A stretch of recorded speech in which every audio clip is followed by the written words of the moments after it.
آج مسلم امہ کے لیے ایک تاریخی دن ہے، میں کہوں گا ڈیفائننگ مومنٹ ہے، بیکاز جو مسلمانوں کے دوست نہیں کر سکے وہ ان کے ایک دشمن نیتنیاہو نے کر دیا، اور وہ یہ کہ ان سب کو ایک کمرے میں بٹھا دیا اور اپنے پیٹی ڈفرینسز سائڈ پر رکھ کر کہ جی ایک کامن اینیمی ہے، اس کے ساتھ ہم نے کیسے ڈیل کرنا ہے۔ ابھی کچھ دیر پہلے 3-3.5 گھنٹے کی نشست ہوئی جو سربراہان تھے اس ایمرجنسی عرب سمٹ کے، اور اب بتایا جا رہا ہے کہ اس کا جوائنٹ کمیونیکے جو ہے وہ ایشو ہو گیا۔ ابھی تھوڑی دیر میں ہم بھی آپ سے ڈیٹیل شیئر کر دیں گے، لیکن جو اسے خد و خال ابھی تک سامنے آئے ہیں اس میں کوئی کانکریٹ بات نہیں ہے۔ ایک جوائنٹ فورس کی بات ہو رہی ہے، گلف کوآپریشن کاؤنسل کنٹریز کی، اس قسم کی باتیں ہو رہی ہیں۔ وہ تو پھر ہم نے ایک 20 ملکوں کی فوج پہلے بھی سنی تھی جس میں راحیل شریف صاحب اس کے چیف بھی تھے، اس کا ہمیں نہیں پتا کیا ہوا۔ لیکن بات آج 2-3 چیزیں ہیں جو بڑی امپورٹنٹ ہیں۔ جیسے ملیشیا کے پرائم منسٹر نے بات کرتے ہوئے کہا، انہوں نے کہا کہ آج جو بھی ہمارے فیصلے ہوں گے آنے والی نسلیں ہمارے سے پوچھیں گی کہ did you have the courage to take action, جو اب تک خدا نہ خواستہ لگتا ہے کہ وہ کریج تو نظر نہیں آ رہی۔ قطر کے امیر نے اپنی تقریر میں 2-3 باتیں کی۔ انہوں نے کہا کہ جی یہ اب نظر آ گیا ہے کہ نیتنیاہو کا مشن خالی غازہ یا یہ چیزیں نہیں ہیں، یہ گریٹر اسرائیل کی بات کر رہا ہے اور یہ چاہتا ہے کہ پوری حیت بدل جائے مشرق وسطیٰ کی۔ پھر انہوں نے کہا کہ یہ ہاسٹیج ریلیز میں بھی انٹرسٹڈ نہیں ہے، کہ جو ان کے 48 لوگ وہاں پہ ہیں زندہ مردہ، یہ ان کی ریلیز میں بھی اسرائیل انٹرسٹڈ نہیں ہے، اس لیے وہ ہر قسم کا جرم کر رہا ہے وداؤٹ لمیٹیشن، ہر قسم کی حدود پار کر چکا ہوا ہے۔ اور جو اب ہولڈ خالی سمٹ کرنے سے بات نہیں بنے گی، ہمیں عملی اقدام اٹھانے ہوں گے، we will have to take firm steps. یہی بات ملیشینز نے کی، 2-3 اور لوگوں نے اس قسم کی باتیں کی، لیکن اب لگ یہ رہا ہے کہ صرف باتیں ہوئی ہیں۔ اور آج کا دن اس لیے بڑا انٹرسٹنگ ہے، آج ہی سے 5 سال پہلے 2020 میں آج ہی کے دن ابراہیم اکارڈز سائن کیے تھے یونائٹڈ عرب ایمریٹس نے، UAE نے، آج ہی کے دن۔ اور سب کا خیال تھا کہ شاید آج اور کچھ ہو نہ ہو، شاید UN جو ابراہیم اکارڈز جن ممالک نے سائن کیے ہیں، اپنا UAE تھا، بحرین تھا، موراکو تھا، بعد میں سوڈان بھی آ گیا، تو یہ شاید ان سے ہٹ جائیں پیچھے ایک پریشر کریٹ کرنے کے لیے۔ ایجپٹ پہلے ہی چلا گیا ہوا تھا، ان کے ساتھ سفارتی تعلقات، جارڈن کے ایک سمبولک کچھ چیزیں تو سامنے ہوں گی، نظر آ رہا ہے کہ وہ بھی آج کچھ نہیں ہوا۔ دوسرا اسرائیل بڑی انٹرسٹنگ چیزیں کر رہا ہے۔ جب سے کل اور آج، کل منسٹریل کمیٹی کی میٹنگز تھیں، آج جو ہیڈ آف گورنمنٹس تھے وہ تھے، اس کے بعد اس نے وہاں پہ ایک انلیش کر دیا نیا wave of terror, high rise buildings اڑا رہا ہے، آج بھی 50-60 فلسطینی شہید کر دیے، کل بھی کر دیے۔ لیکن سب سے انٹرسٹنگ بات ہوئی جو سیکرٹری آف اسٹیٹ امریکہ کے مارکو روبیو اسرائیل پہنچے۔ سب کا خیال تھا شاید یہ قطر کے بعد کی بات ہوئی ہے تو وہ جائیں گے، اور ٹرمپ صاحب جو کہتے ہیں ان ہیپی، تو میں اس کی کوئی بات کریں گے۔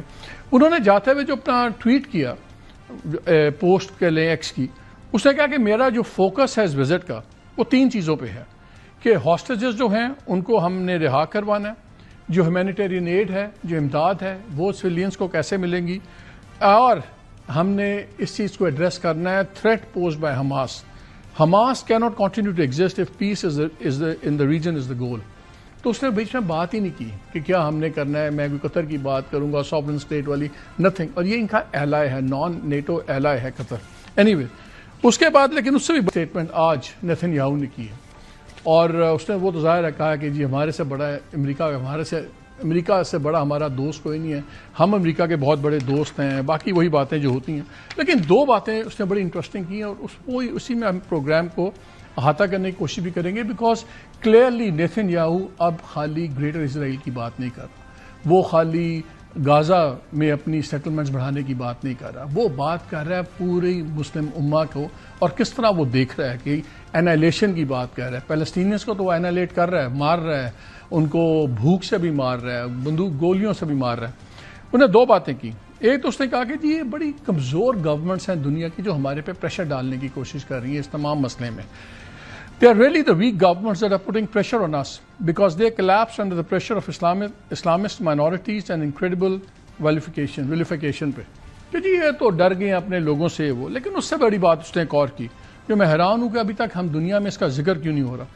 امریکہ کو ایڈریس کر کے وہ کہتا ہے کہ آپ اور ہم اکٹھے کریں گے کام، we will act together with great force and great determination to protect our countries and I may add to protect our common civilization because we are engaged in the battle of civilization against barbarism۔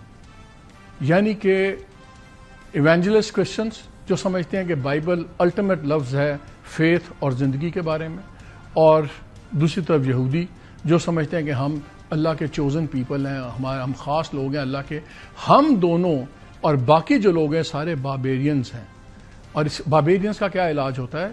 کلا کما کر دیں، ختم کر دیں. تو آج Nitin Yahoo نے کھل کے بات کی ہے، اور اس کے بعد جب مارکو روبیو بات کرتا ہے وہ بھی اسی کی چیزوں کو پریز کرتا ہے اور کہتا ہے بالکل یہ جو ہے سب کچھ ہے، اور ہماری جو دوستی ہے وہ ویلنگ وال جو ویسٹ وال ہے اس کی دیوار سے زیادہ مضبوط ہماری دوستی ہے، اینڈ اسٹف لائک دیٹ. یہ چیزیں ہیں آج ڈیفائننگ مومنٹ. میں اس لیے کہہ رہا تھا آج جو کریں گے یا اس سے بڑی بات جو فیصلے آج نہیں کیے ان کا آنے والے دنوں میں کیا ہوگا. مشرق وسطیٰ کی ایک اور بھی خاص بات ہے، یہاں پہ ساری ڈکٹیٹرشپس ہیں، مونارکیز ہیں، ڈکٹیٹرشپس ہیں. یہاں کی عوام کے دل دھڑکتے ہیں فلسطینیوں کے ساتھ، یہاں کے عوام چاہتے ہیں امریکہ اور یہ صہیونی جو بالادستی ہے اس کو ختم کیا جائے، لیکن جو حکمران ہیں with billions and trillions of dollars, ان کی انویسٹمنٹس وہاں ہیں، ان کے ویسٹڈ انٹرسٹ وہاں ہیں. کیا اگر آج کچھ نہیں ہوتا، کیا آنے والے سال 2 سال کے اندر کیا ہم پبلک ریاکشن وہاں بھی دیکھیں گے؟ کیا یہاں پہ کوئی حکومتیں چینج ہو سکتی ہیں؟ بیکاز ایک تو نیتن یاہو نقشہ بدل رہا ہے، کیا کچھ اور نقشے بدل سکتے ہیں؟